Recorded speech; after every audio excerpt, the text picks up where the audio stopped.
Good afternoon, and welcome to Ethanol Producer Magazine's webinar series. I'm Lisa Gibson. I'm the managing editor of Ethanol Producer Magazine, and I'll be moderating today's webinar. It's titled, How Ethanol Plants Can Leverage Corn Kernel Fiber to Be More Competitive. And today's webinar is sponsored by Celerate. Before we get started, here's a quick word from our sponsor.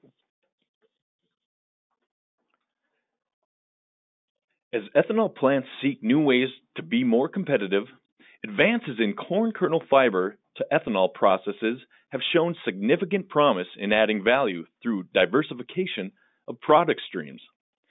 Celerate process technology converts corn kernel fiber into a diversified income stream and has been proven to increase dried distillers grains protein levels up to 40% on a dry matter basis, significantly increase throughput, and improve corn oil production. Using Celerate process technology, Quad County Corn Processors has been producing D3 RIN qualifying cellulosic ethanol on a commercial scale since 2014. In fact, Quad County has generated nearly 40% of all D3 ethanol RINs produced over the past 3.5 years.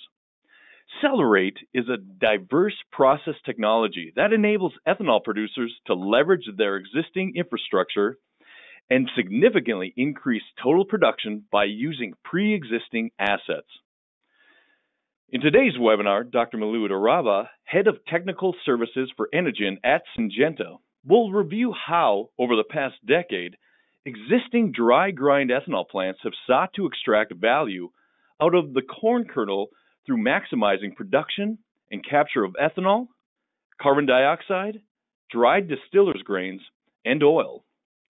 Jeff Eastman, Head of Biofuels Operations for Enogen at Syngenta, will highlight how Celerate process technology provides dry grind ethanol producers the opportunity to move away from low-value commodity fuels and dried distillers grains and into high-value D3 RINs and DDG markets. He will also discuss how Syngenta is working with industry leaders to help make the benefits of Celerate's diverse value stream more broadly available. Delane Johnson, CEO at Quad County Processors, will discuss how, for the past 3.5 years, Quad County has been using Celerate process technology to add value to feed, improve corn oil production, increase throughput, and produce cellulosic ethanol, all out of one technology. A big thank you to Celerate for sponsoring today. I'd like to go over a few details before our presenters get started.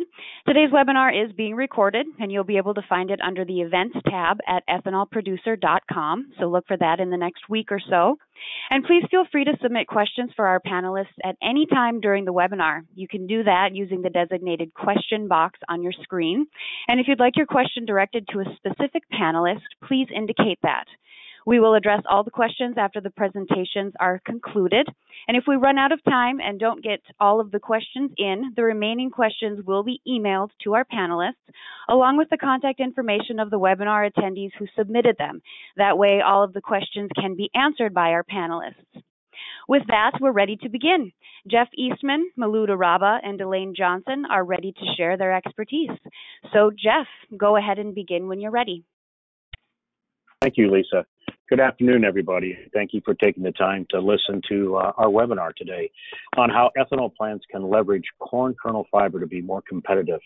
Delane, Maulud, and myself will obviously cover a few topics here on our Celerate story. And we'll, the 4 topics I believe you see on your screen right now: dry grind ethanol industries diversification, exploiting additional components, creates opportunity to help expand the ethanol plant's revenue stream, and overall diversification. So let's start at kind of in the beginning here. So over the last decade, much has changed in our industry. I've been in this industry over 20 years and have seen us go from 1 billion gallons in the early days to over 15 billion gallons, 16, 17, depends on whose numbers you want to use.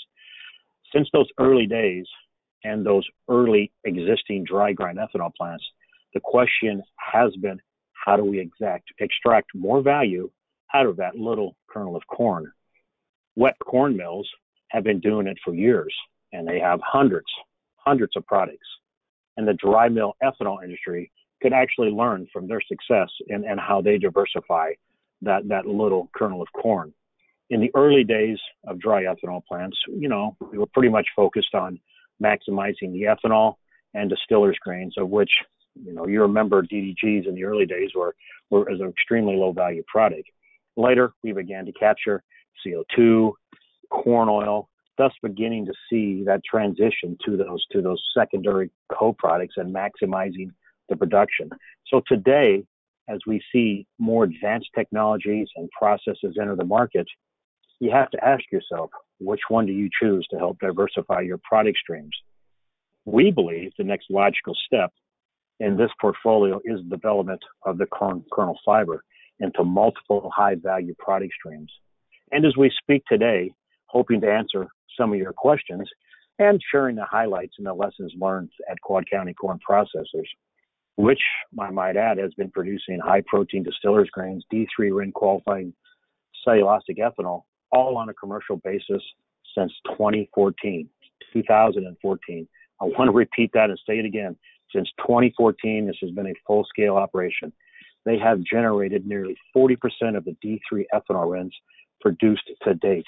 That's an amazing number for Quad Counties, and I want to compliment them for that. So using Celerate process technology, Quad has been adding value to feed, improving corn oil production, increasing throughput, and making cellulosic ethanol, all out of one technology, all out of that kernel of corn that we talked about. So this webinar today is going to discuss kind of the commercial opportunities for dry grind ethanol producers as you turn to corn kernel fiber that's already in your plant, turn it into multiple high value product streams, and to give you the opportunity to access newer markets and increase your ROI potential for these co-products. Lud, if you'd turn to the next slide, please. One back. Accelerate process technology. One back, yes, please. Gotta love technology. All right. So, question I'm sure many of you are asking, some may not, but what is Celerate process technology? Oh, I'm going to tell you. The basis around Celerate process technology is the conversion of corn kernel fiber into cellulosic ethanol. But, and I say that as a big but, that's not the biggest piece or the most exciting thing about this technology. It's been that we've proven to increase the distillers dry grains protein levels up to a 40% level. That's on a dry matter basis. This increased distillers value, this I might add, is on all the tons in the ethanol plant produced at your facility, can greatly increase your price over distiller price significantly, seeing an average of $40 to $50 a ton increase at Quad alone. As you know, in the commodity market, sometimes it's more, sometimes it's less, depending on your location. We believe there's even greater potential here. There are markets out there begging for this higher protein distillers. This is a great opportunity to access those markets that are begging. Also, you think about your ethanol plant and the Celerate process technology. Another really nice bonus out of this is, what's the most valuable product in your plant today on a per pound basis? It's distillers corn oil. This process will improve your overall corn oil production. We believe anywhere from a 0.2 to 0.4 pound yield without any other changes. Quad today is receiving over half a pound increase per bushel. The potential is out there for 1 pounds a bushel total. I'll let Delane and Malud to this in more detail, but your facility will see further increases in your throughput by upwards of 20% additional fermentation. Those looking to expand, this is alone a great tool to get, but I might add, with a lot of bonus, so much more bonus. Finally, kind of as I started, as the brand suggests, this technology was developed around cellulosic technology. This technology it's been proven. It has a proven cellulosic ethanol yield to which Quad County is getting approximately 6%. I'll say that again, 6% cellulosic gallons. As so many in Washington are focused on cellulosic technology and have kind of looked past first generation, this is so much more to them. They can see this. They have a love affair with cellulosic technology. We in the first generation ethanol industry can use that and take that to the new level. And I'll add, we're getting more ethanol out of that corn kernel that you're already processing today. What a sustainability story for those in Washington to hear about getting more out of that kernel of corn. Yes, and everyone's asking it. Yes, it has been approved, and it's been a D3 RINs, it has an approved D3 RIN EPA pathway, and some of the incentives are as follows. Right now, the value with RIN is about $2.51. Currently, back to the plant, you could probably guess it's probably $1.80 or better. Again, Delane can probably go into that more detail. And as every year that we talk about a cellulosic tax credit, which is $1.01. Again, that's an annual process in Washington. We won't go into detail there because I think that's another webinar by itself. Malud, if you'd be so kind to go to the next slide, please.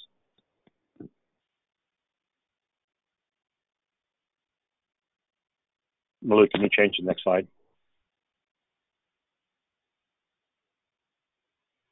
Oh, it's having fun here. All right. That's it. So as many of you in the industry know, as a former CEO of a diversified ethanol plant with a technology, believe you me, I know the value of diversification. Everybody knows competition is getting greater. Margins are tight, and everybody is looking for advantage. As I mentioned, Celerate gives you that advantage of maximizing that kernel of corn.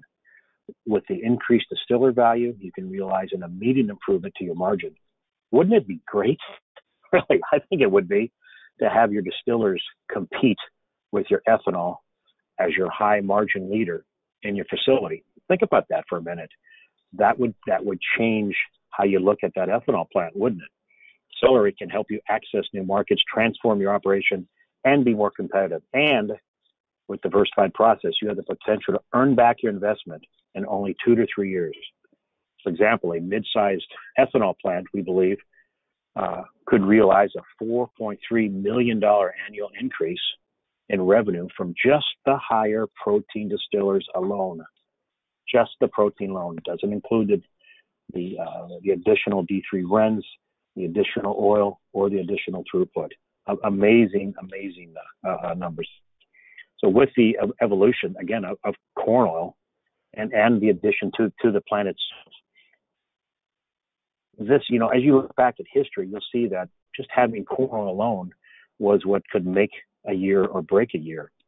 And so now we're talking about potentially doubling the amount of that golden liquid, the corn oil.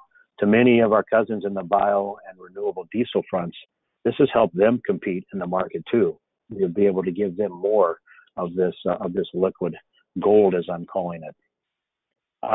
Process, as you know, and I will say, is a fully integrated, and again, Delane and Malud will talk in this more detail, but it's a fully integrated into your ethanol plant and enables you to leverage your existing infrastructure and significantly increase total production by using pre-existing assets. With that, I will bring that over to Malud, and happy to answer questions, and I'll step in here a little bit later. All right, thanks, Jeff. We're just going to go to a couple of basics. We've had a couple of webinars before on the subject, and more details were provided then as well. So here it makes sense to go back to some basics to avoid any confusion in terminologies.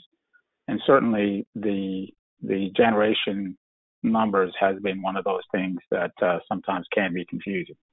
But I want to highlight the fact that we're talking about corn kernel fiber. And the main point here is that corn kernel fiber, that fiber is already in that dry grind ethanol plant.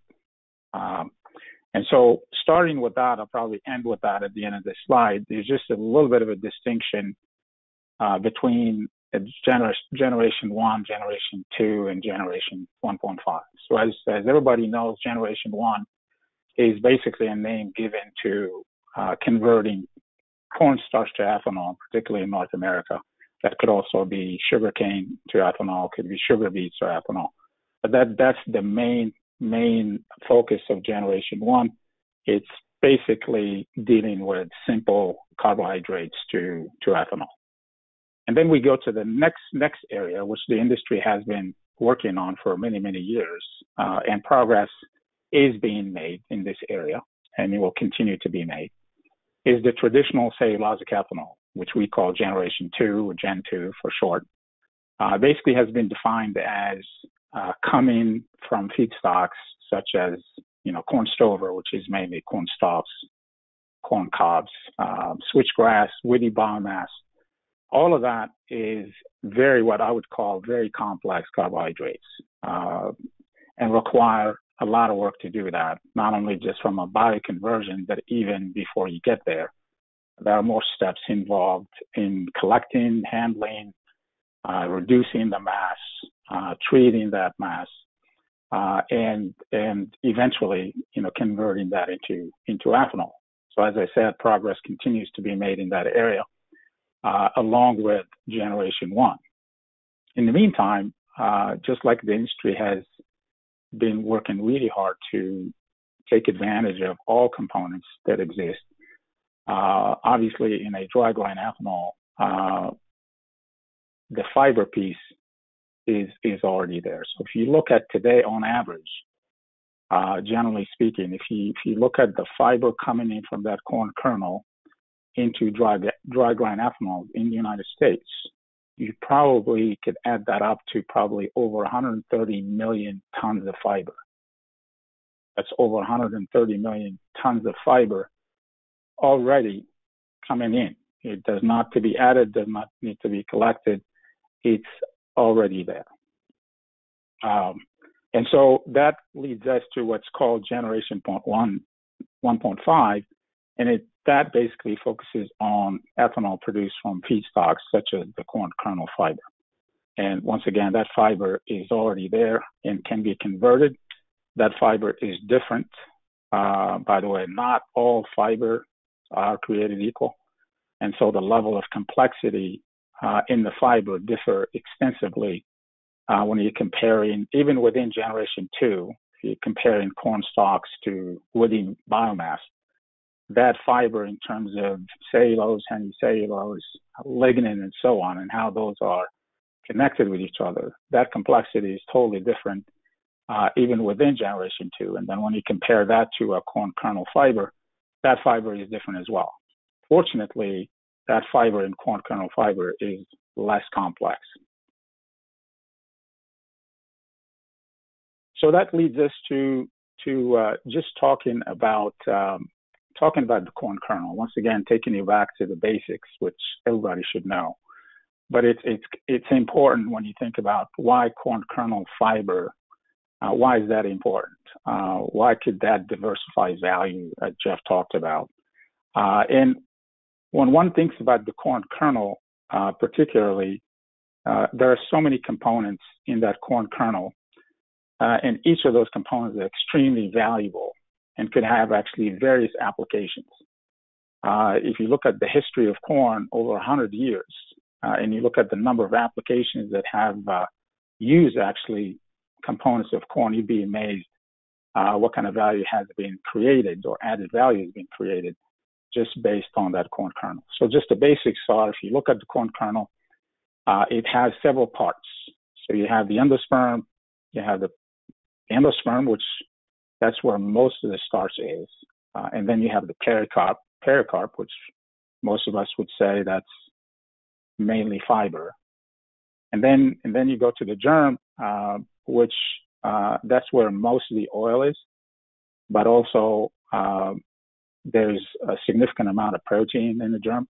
And particularly, actually, there's very high quality protein, what one would call high value, high biological value protein in the germ compared to the protein in the endosperm. And of course, you got the tip cap, which is predominantly fiber. Now, having said that, when you look at all these components, whether they're starch, protein, oil, fiber, minerals, vitamins, and so on, they're not in compartments on their own. They're actually, you find protein across the kernel, you find oil across the kernel, you find fiber across the kernel, and certainly you find mineral across the kernel.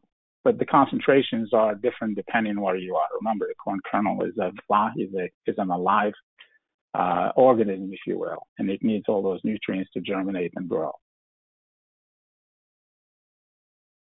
Then when we think of it in terms of in a dry grind ethanol, how do we capture that value? Obviously, the industry has been working really hard to see how they could maximize value from each of those components. And historically, producing ethanol, producing CO2, and distillers grains, and the industry has found ways to actually take advantage of the oil. Now the fiber is already there. How do we take advantage of that? And so in terms of value, you look at a current kernel on a dry matter basis, significant amount of components in there, or nutrients, if you will. Over 70% of that is starch. Obviously, convert that to ethanol. There's about 10% protein. Valuable protein, when you think of it, historically going into distillers grains, used primarily as a feedstock, and that protein has value. If you look at it on a global basis, all the livestock feed, predominantly it's corn. And so you may have 10% protein in that corn, but contributions to rations across all species is extremely significant. So that protein is still very valuable. Then you have a 4% oil. In terms of energy, oil is more than 2 times more energetic. Oil is 2 times more energetic than carbohydrates, or proteins for that matter. So that 4% may seem small, but it's very significant for a lot of different applications. And last, and that's what our discussion is on today, is the fiber component. There's about 10% fiber in that corn kernel on a dry matter basis. And that fiber coming in a dry grind ethanol can be converted into something, and it can be converted into ethanol. And by doing so, that also improves some additional values. Now, to get to that point, obviously, you got to break down the whole matrix. Remember, we said all of these are intertwined together. You got to break that matrix. You got to hydrolyze it, and eventually convert that into ethanol. So we need a little bit more than just enzymes, cellulosic enzymes, to do that. And talking about fiber, as I mentioned earlier, corn kernel fiber is predominantly cellulose and hemicellulose. Very little lignin in it. And the complexity is not just like generation to cellulosic feedstocks like corn stover and woody biomass and so on. And so fortunately for us, it can be converted, and the technology is here to do so. So briefly, what is cell rate process? Jeff talked about it very briefly. Just talking about what it is without going into a lot of details, which we have in the past, is that it is integrated into an existing dry grind ethanol, and it basically uses it basically incorporate a separate treatment and a separate hydrolysis, and as well as a separate fermentation, and that focuses on the corn kernel fiber primarily, converting that into ethanol, primarily into cellulosic ethanol.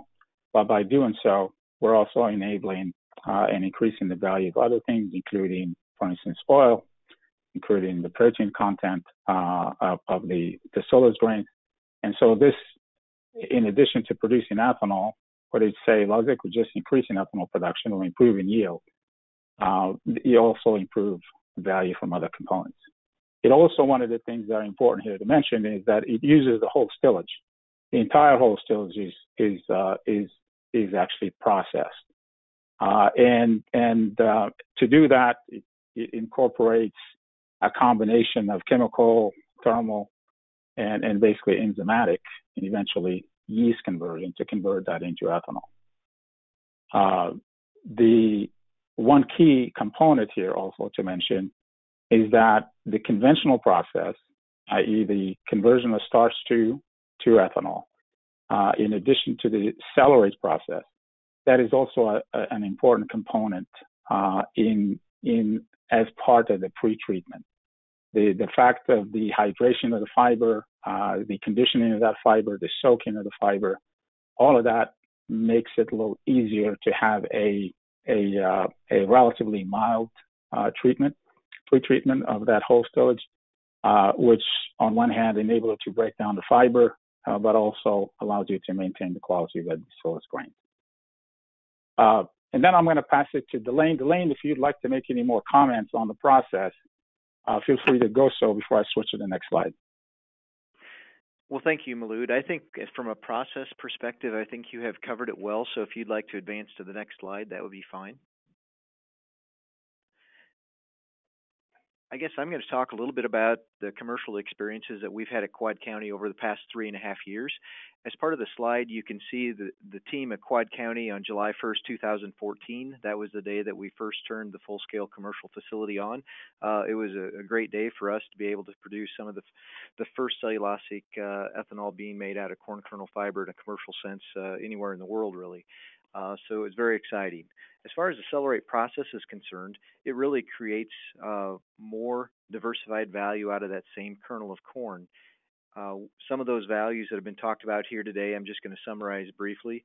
We're getting more protein value out of the kernel of corn. We're increasing our ethanol yield by converting cellulosic components into cellulosic ethanol, as well as converting more residual starches into ethanol.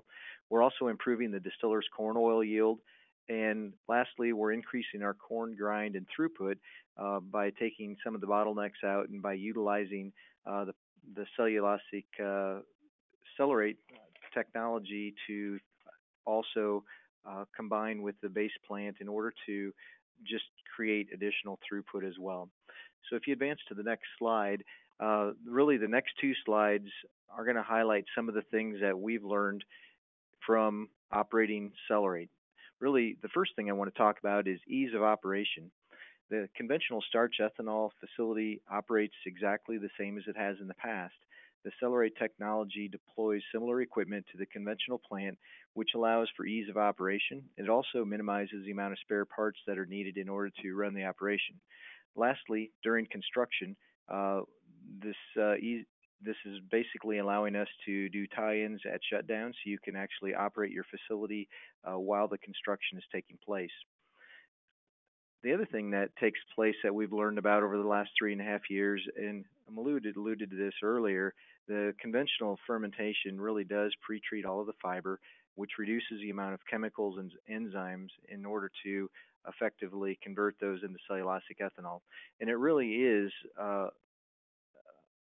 basically a fine line between creating more cellulosic ethanol by adding more enzymes and also being able to create the right amount of feed value just to maintain the maximum amount of value per bushel of corn. And we feel we have found that based on the enzymes that are available today.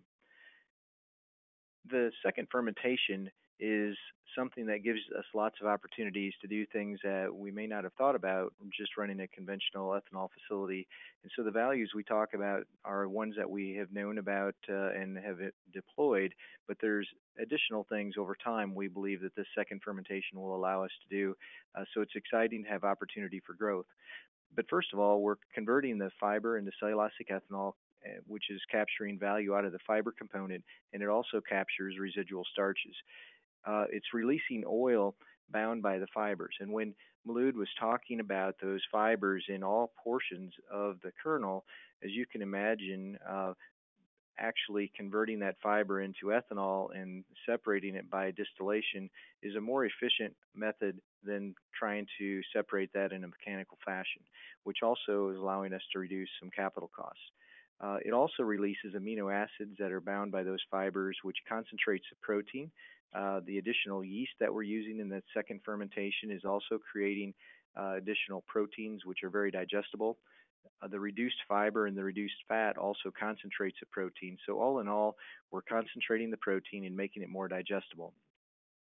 One of the other items that relates to the feed that I'm talking about there that we have learned is by removing some of the fiber and not all of the fiber, and by also removing oil, the flowability of our product is very good. DDGs as a whole have some handling characteristic issues, and I think those have improved over time. But we're finding that trucks and rail cars loaded with protein made out of Celerate process technology actually will flow off without any use of vibrators or mechanical items on the other end. So folks that are using those proteins are very pleased with those handling characteristics. The second distillation that is in Celerate also has advantages. First of all, there's no reduction of the conventional capacity. If you're putting more alcohol into your conventional fermenters, there's a limit to the amount of alcohol some of the yeast are able to handle. And so there are limits with other folks trying to put more ethanol into their existing fermenter because it will typically reduce your conventional capacity. In Celerate, we have the second distillation, so we do not reduce the conventional capacity for that reason. It also allows us to increase capacity by combining other feedstocks into that second fermentation space. So it allows us to do some things that we would not be able to do without the second fermenter and second distillation. So there are some efficiencies there, and each plant may have unique ones based on their configuration. So those would be evaluated at the time Celerate would be added. And as far as the CI value, this is one of the last things that we've learned over the last 3.5 years. As we look at the models and as this becomes a more significant item going into many more markets, because the indirect land use has already been charged to the cornstarch ethanol, and because things like transportation and energy used to handle those products have also been put into the models that are creating CI, we're able to create a very low CI on the additional gallons created by Celerate and be able to spread those across all gallons or to concentrate that reduced CI on just the cellulosic gallons. So there's some significant learnings from that, and we've also got significant know-how on how to optimize these processes from the 3.5 years of experience we have. But with that, I think I'll turn it back over to Jeff. Thank you, Delane. Let's go to the next slide. One of the things we wanted to just briefly talk about is, some have asked this question to us, is Celerate. Part of Celerate today and at Quad Counties is the use of Enogen, corn enzyme technology. And as you know, Enogen, if you don't know, it's the first enzyme technology that's in the seed. It's an innovative process that Syngenta has that features the first biotech corn output trait. And again, it's designed specifically for ethanol production. Delane is currently using that in his process, has for many years, and it's become a big part of the Celerate process. Delane, quick question for you. I mean, you've seen upwards of a 26% increase in production, obviously, in addition to the 6% yield that you get from the Celerate. Is it possible to talk about your experience with Enogen and how it's improved not only your process, but the overall Celerate process, the ease of which you're doing business? Yeah, from an Enogen perspective, we've been utilizing that from pretty much the very beginning of having it commercially available. We grew it in 2012, started utilizing it in January of 2013. Some of the things that we really enjoy about it is the viscosity change that it has given us in the plant, which allows us to increase capacities with Celerate.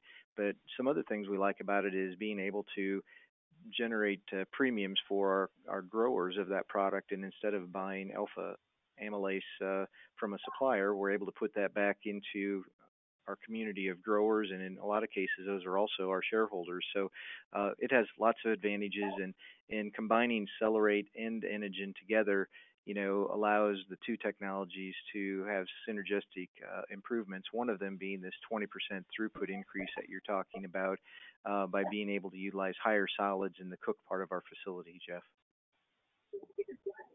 Thank you. And again, I think we've talked a bit here on this call, but I think it's important for those to understand. We've been talking about, we think the most valuable component of Celerate is obviously the fiber, but not to be forgotten, and really why this was designed was the cellulosic process. And the B3 qualifying RINs that you're currently producing. I think it's amazing that since 2014, you've been over 40% of the D3 ethanol RINs, 7 million gallons. And Delane, you and I have talked a lot about this, and I think it's be nice for those in this call to understand if every ethanol plant in the United States were to convert to this process, we could get close to 2 billion gallons of additional a product, 2 billion gallons of cellulosic ethanol that we could bring to the market. Again, as I talked earlier about those things that happen in Washington, these are the kind of things that turn heads and get people shaking their heads, yes, at how important it is and how wonderful it is. Delane, do you have any comments about that and kind of what you've seen for not only in Washington, and how this looks, but how that looks locally and what you're able to do with the plant? Well, yes, as you indicated, it's a huge opportunity for all of us in the ethanol industry to, create gallons that are not just additional cornstarch ethanol, but when you are able to get more ethanol out of that same kernel of corn, that is really amazing. It also would allow us to put faith in some of the policymakers in regards to more cellulosic coming on board, which would strengthen our position with the renewable fuel standard, which is a very important baseline for all of us. And so that would be very helpful. There's also a significant amount of work being done in the enzyme and yeast areas. Currently, we do have yeast that are available that convert to C5, C6, and they work very well. The enzyme area in the cellulosic space, there's significant money being put into this area, and I would expect that enzyme enhancements will allow the production that we're currently getting today to be increased as we go into the future. That is not an area that had a lot of focus up until 2 to 3 years ago.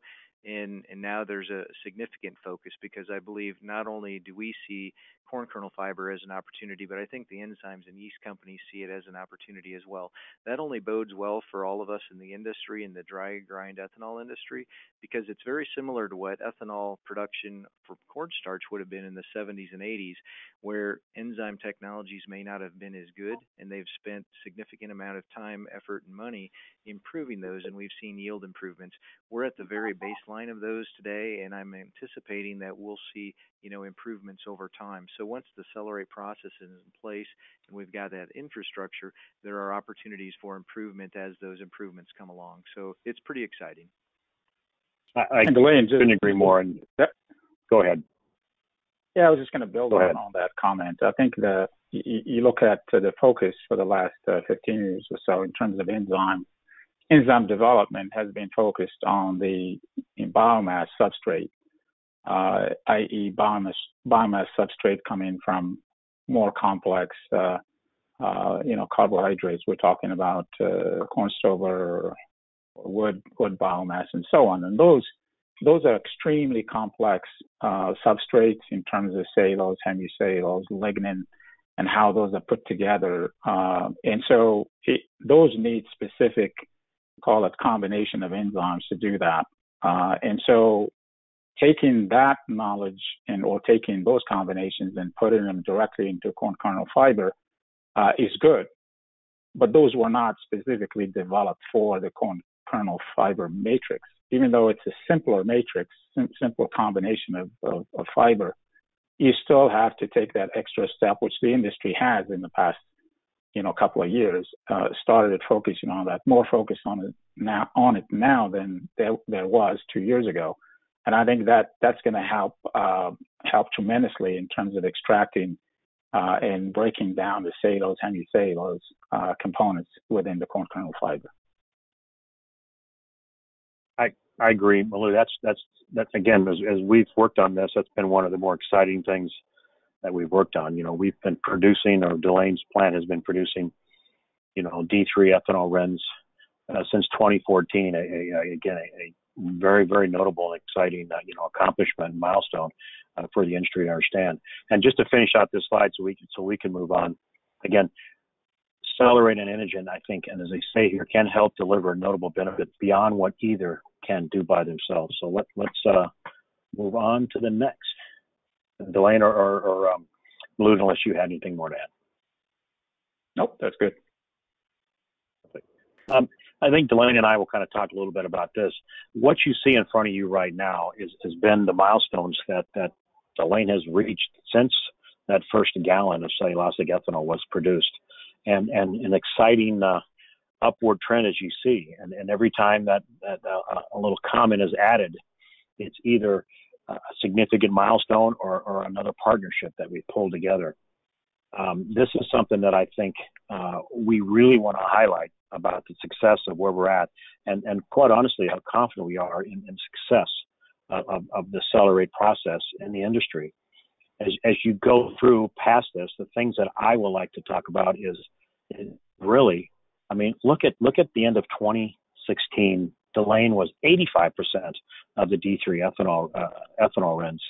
That's huge in the marketplace and huge for people to understand. Shortly thereafter, one of the leading contractors for the ethanol industry and building ethanol plants construction has been Fagan. Everybody knows Fagan. And Fagan, we're working with Fagan and signed a partnership with them as we go forward. They're very much a part of where we're at. And then Purina here on the far right here, just this year, or last year, sorry, we've got a nice little thing. Delane, how about you talk about some of these milestones, because I think it's important to understand what you've accomplished there in Galva, Iowa, and kind of the connection that this brings to just your plant, but not only the entire marketplace, please. Yeah, sure. I might actually back up to a little bit of time frame prior to this timeline that's on your screen. I think really the timeline in my mind starts back in 2008 when we started R&D, and we're just trying to get more value out of the kernel of corn that we were already processing. And that developed into a process that we now know Celerate. But by 2011, we were already working with EPA on trying to find out where corn kernel fiber would fit into the pathways of the RFS. And it took us, as well as others in the industry, from about 2011 to 2014 to get some clarification on those rules and how that would fit. And during that period of time, we were actually constructing Celerate and getting it ready to operate. Those things kind of came together at the same time. We started our operation July 2014, producing product out of our cellulosic process that we now call Celerate. And on July 2nd, 2014, those rule changes were implemented and put into effect. So we were able to generate RINs from that time forward. So we do have a QRIN program that we worked with eco-engineers, and we've produced QRINs on our product from the very beginning. Those are important to the end users because it gives them validity of a third-party engineering firm reviewing the technology to make sure that the feedstocks and mass balances make sense and that the RINs that we are generating are actually valid and can be counted on as valid in the marketplace. So that has been a very integral part of our program since the very beginning. Most recently, as Jeff talks about, the things that we're really excited about now is the business side of the model, and we're really pleased with Fagan coming on board in June of last year and offering a process guarantee on the Celerate process. And they've done the technology review on it, so that's another third party that has gone through that in depth and understand exactly what Celerate is all about. And lastly, Purina is very exciting because it validates the 1.5 to 2 years of research that we've been doing on many species, and they're actually offering an offtake for the product coming out of the plant here in Galva under Celerate, and are looking for additional tons. So as we license the technology to other plants, we've got the ability to offer those same premiums to those that are receiving a license to operate the technology. So by bringing that value in, it is not just saying that the protein is more valuable and should command a premium in the market. It actually does command a premium in the market. And from being in this for the last 2 years, it's a very different spot to say that you have a protein that should be worth more and one that actually is receiving those dollars.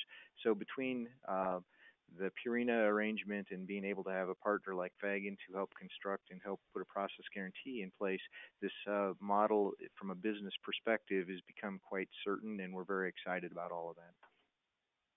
Yeah, and Delane, I might add with these partnerships, and you'll see here on the next slide, what it shows is that this process has been delivering consistent value over the last 3, now approaching 4 years. We're not talking a lab scale process. We're talking a full scale ethanol plant located there in Gala, Iowa. So we'll pop in here to the next slide, which Elaine touched on a lot. What we're trying to show here is really the partnerships that we have, to make the benefits of Accelerate, this process more broadly available.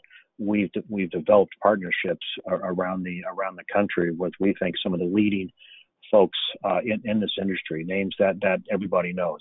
Fagan, for example, and obviously their ability to provide an EPC wrap, price, schedule, performance. Everyone knows what they're getting with Fagan and its quality, good stuff. On the Purina side, Delaney just talked about the offtakes and what we're doing on the protein side. Exciting stuff there. I can't even begin to talk about how great having a partner like that is. On the engineering side, we believe we have a consistent top shelf partner on this side of things. We're working with lab folks. We're working with different industry folks, eco, et cetera. And so we've done some really neat things on our partnership here. Again, I didn't even talk about just the fact that Quad being the base of all this and Syngenta, helping on the technical side and really helping up with startup. We believe we've got an incredible partnerships all across the industry, and the discussions we've been having so far have been deep and long and great. And I think it's a testament to the partnerships that we were able to pull together. Delane, I'd love to hear your view on this and what you think, Ed. Yeah, like you said, Jeff, it's really exciting to have all of the partners in place. Each of these areas requires certain expertise. As we talked about earlier, we believe that the enzyme technologies will continue to improve in the future, and those will be further enhancements. So I guess a few years ago, we were excited about the fact that the process was working. What's really exciting about it now is, as somebody now is looking at adopting the technology, to have a full business package with partners like this that also can come walk through a plant that's been operating for 3.5 years. That's second to none in the corn fiber space, and we're very excited about it. And everybody, we're about done here on pretty much our second to last slide. So we're looking forward to your questions here. So as you look at this, the same slide that we had earlier in here, but I thought it was important that we bring it back and everyone has an opportunity to look at it again, because what we have here, we want to show that this isn't a lab, this is full scale, and we've been able to achieve some results that is really beyond what anyone thought that could have happened here just a few years ago. I mean, the increased ROI potential, the new access to markets, the drivers. I mean, the proven yield on cellulosic, the increased plant throughput up by 20%, the increased oil upwards of half a pound or better, and finally the increased distiller's value you get on all of the tons that you have coming out of your plant. All this together, I think, provides an incredible opportunity to diversify your plant and increase the value of that corn kernel that you bring into your plant every single day, and that is a piece of your process, such an integral piece that you can do so much more with that. I would like to go on to the next slide and close, and lastly, remind everybody. We're here to answer questions. I'm sure Lisa will bring that up to you as well. But we believe that the Accelerate process really is in a league of its own, and again, gives you the opportunity to access these markets, improve production, and generally get you to a new area. And hopefully, once you've installed this, you look back and say, "Wow, what a great plan we did! What a great project we've taken on." I look forward to your questions. We all do. And should you not have a question today, please feel free to reach out to myself. My email there is attached, or go onto our website. I know Delane would love to answer questions as well, should you have questions for him, and of course Maulud as well. Maulud's obviously the smart guy here, so we just follow him and what he tells us to do, right, Maulud? Just kidding. Again, Lisa, I believe we're at the end of this. I'm looking forward to some questions and next steps here. Excellent. Thank All you, right, thank Jeff, you. and thank you all for your presentations and your expertise. We do have quite a few questions from our attendees. Some of them are long and a little complex, so I will be forwarding some of these via email instead of trying to tackle them here at the end of this webinar, so they will all still be sent to the panelists. But we do have a few that would be good to answer here at the end. So this first one is for Jeff. Is Celerate technology being tested at sites other than Quad County? And what are the hindrances? Some examples of those could be plant size, CapEx and OpEx, or policy. Yeah, I'm happy to take that. No, it is not. We obviously have NDAs with 60, 70 companies around the industry, probably more than that. I kind of lose track. There's a lot of people that have shown interest, a lot of people that we are in deep discussions with, some deeper than others. We hope to announce something here, several plants this year. But really, I think Malud touched on it a little bit. A little bit of confusion, I think, has been a hindrance, and a little bit of policy. One of the nice things about Celerate that we believe is what we've spent a fair amount of time on in this conversation. If you look at it as just a cellulosic process, it gets very confusing. When you got people like Abengoa and DuPont who've recently shut down their plants, that's a different cellulosic technology that you've seen in the marketplace. This is corn cobs, corn stalks. You've got the guys doing wood fiber, et cetera. What we're talking about is corn kernel fiber inside your plant. There's no collection, there's no baling, there's no additional work that has to be done. This is a product that's inside your facility today. But there's still a bit of confusion out there to how that works and what that means. And policy is one thing. Many of us were in D.C. last week and several weeks ago, and we're there all the time. And when you talk to some policy makers, they tend to like cellulosic but not truly understand what it means. And the fact there's confusion about the D3 ethanol RINs, there's confusion about the RFS, and will it be here, will it not be here? There's constant attack, and I encourage everyone on this call to call your member of Congress and talk about the importance of cellulosic ethanol and the importance of first-generation ethanol and the connection between the two, because that's what we're talking about here, using first-generation technology. Industry was built on first-generation technology. We are simply going to a Gen 1.5, which is that next level in the industry.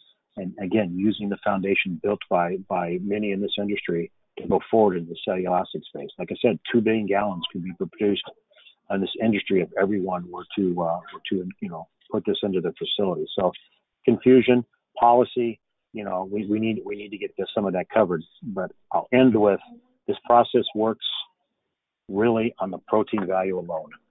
And we're happy to share our experience. We're happy to talk to folks. Obviously, there's a lot of confidential information we didn't share that we would love to share. If you're so inclined to give us a call and talk about it, we would be more than happy to share that information with you, show some models that we've built, and show really what it looks like at your plant specifically. Question. Okay, great. Thank you. Actually, I was going to say, question... if Elaine wants to add to that, you can. Oh, sure. No, Jeff, I think you answered that very well. Thanks. Okay, perfect. Delane, the next question is for you. What is the metric to quantify ethanol produced from the cellulosic component versus the residual starch fraction that is present in the whole stillage? Yeah, so that can be a very in-depth question in and of itself. So whoever has the question, I would first state that if you want to get into significant detail about that, some of that would be confidential know-how, and we'd be happy to answer that under an NDA. But from a high level, what I would say is that there is the ability to have what they call a separate process, being able to get the residual starch in your whole stillage all removed in your conventional process and move that through a separate process, and then you're able to meter that. So that would be one mechanism, but again, this could have multiple layers of questions in it, so I guess I would defer, detailed questions on that to something that if we have an NDA, we would be happy to answer.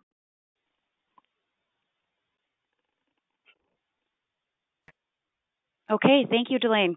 Next question is, to what do you attribute the 26% increase in production at Quad County, and how replicable is that under different circumstances at different plants? Yeah, so as we talked about throughout the webinar, really that's two components. First of all, we're getting 6% more yield by getting more out of the same kernel of corn, and that would be coming from fiber conversion as well as additional starch conversion in the kernel. And the 20% is something that can be done by combining the fermentation in celerate with the ability to add some additional corn starch to that process, which allows us to increase our throughput. So really the 26% would be a combination of those two items.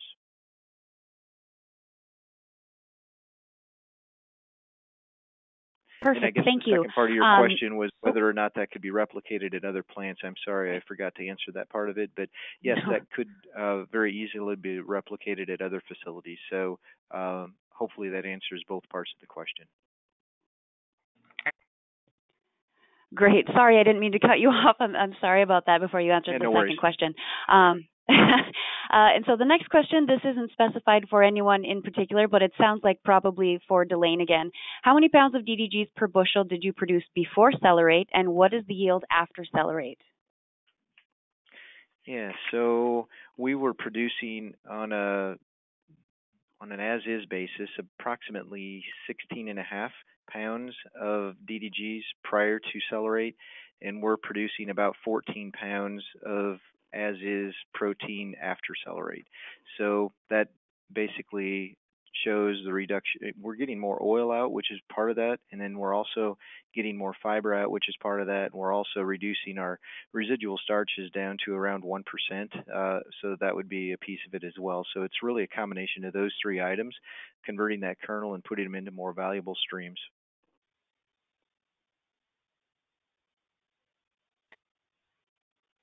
All right, great. Thank you. Moving on to the next one here. How much of a premium are you getting for the protein versus regular DDGs? Yeah, so from a DDG perspective, since we have brought on our Purina offtake, moving it into our higher value protein markets, which we started last June, July, and really got into full force by late last year, November, December, we've been achieving approximately $50 per ton of additional value compared to standard DDGs. I think if we look at it on long-term basis, we expect that premium to be somewhere between $30 and $70 over standard DDGs because they are commodities. They do change, value, but that appears to be a realistic in what we have seen to date.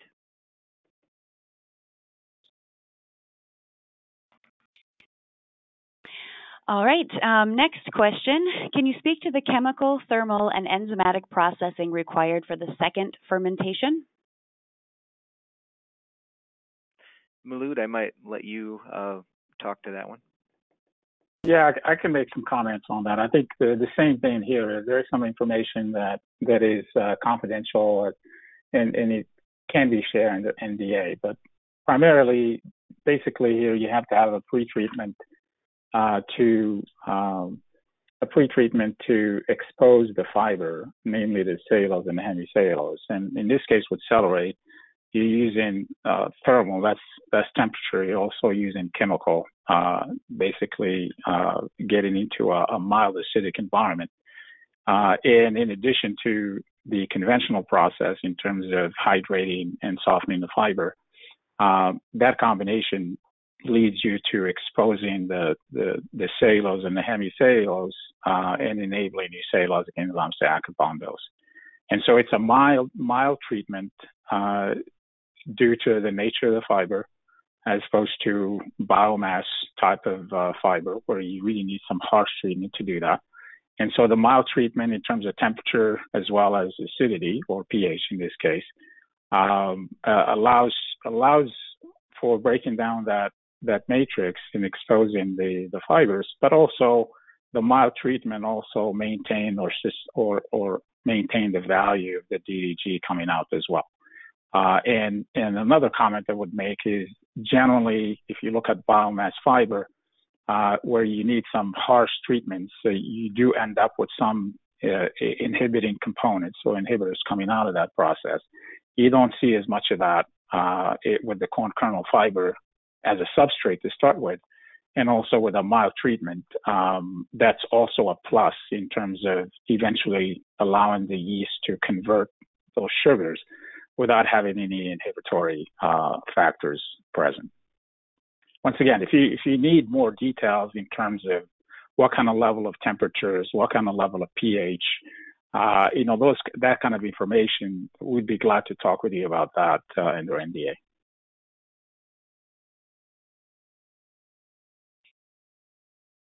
Okay, great. Thank you, Maulud.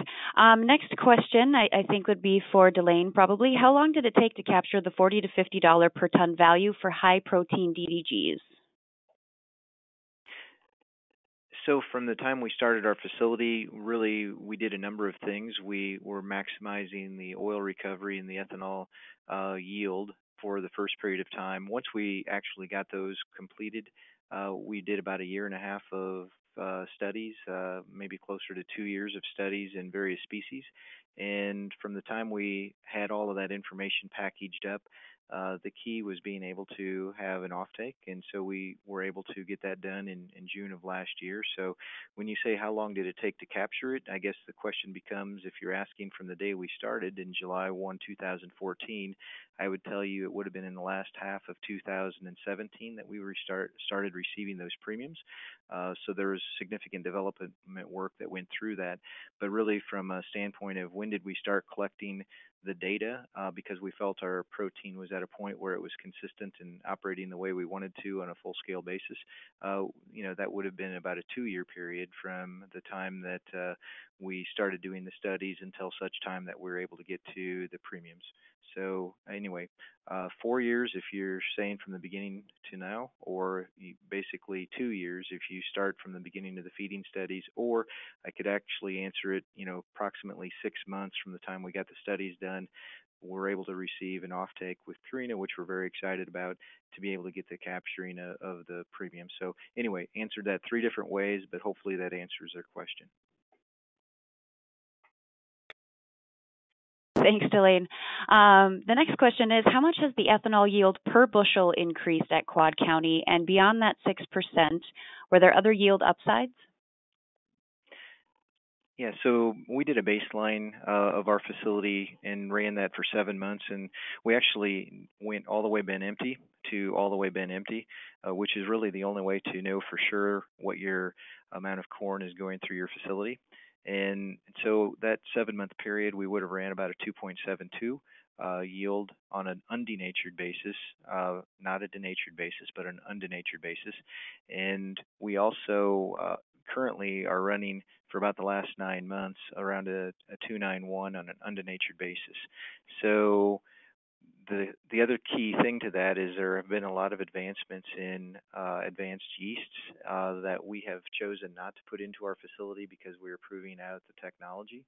So we believe there's upside on the conventional side just with some of the new yeasts that are being brought into the marketplace that we will eventually move into our process. So there will be an upside with that. We believe that enzyme technologies on the C5 and also C6 fibers are able to be improved over time, and we will work those yields higher. So I believe on an undenatured basis, we'll probably eventually see somewhere around 3.05 to potentially as high as 3.1 would probably be a theoretical maximum based on what we know today. But if they continue to make enhancements where, for example, if we could create less CO2 out of that kernel of corn and be able to turn that into alcohol, those advancements could go further. But without being able to convert some of the CO2, it appears like 3.05 to 3.1 may be a theoretical maximum at some point in the future.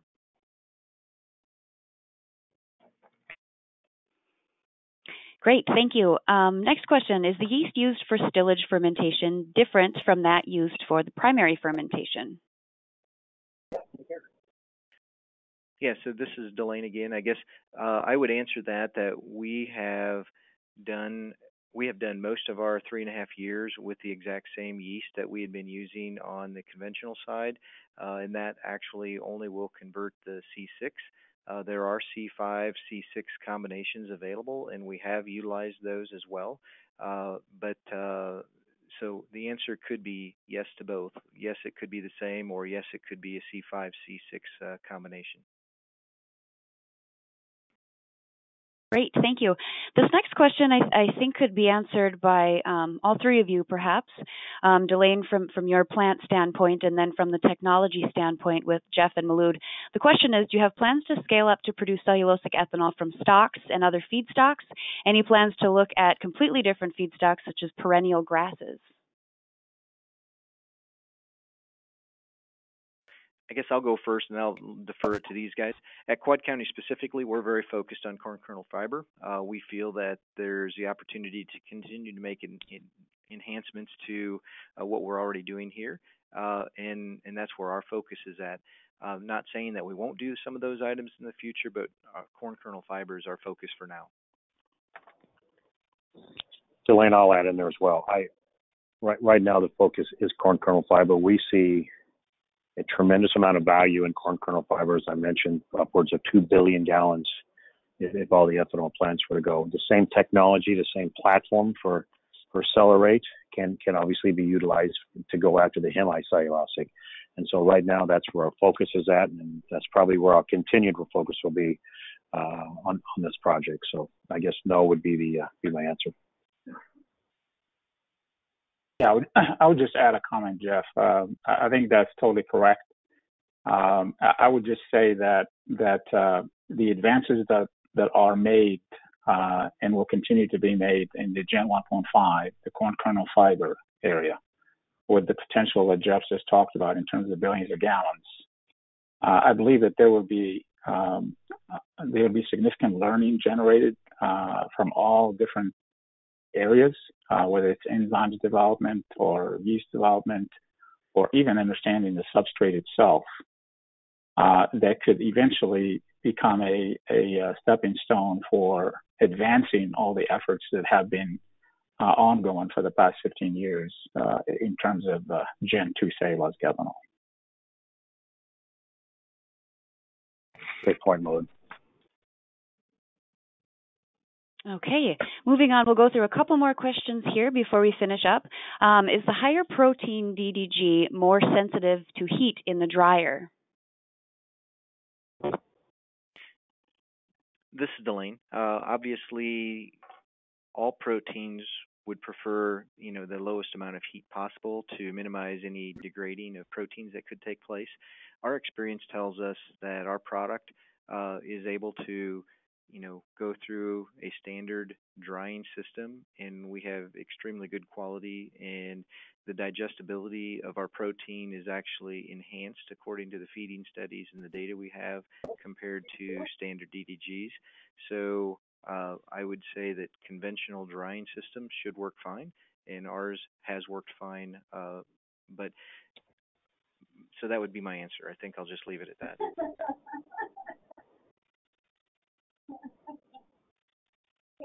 Okay, great. We'll go through one more question here.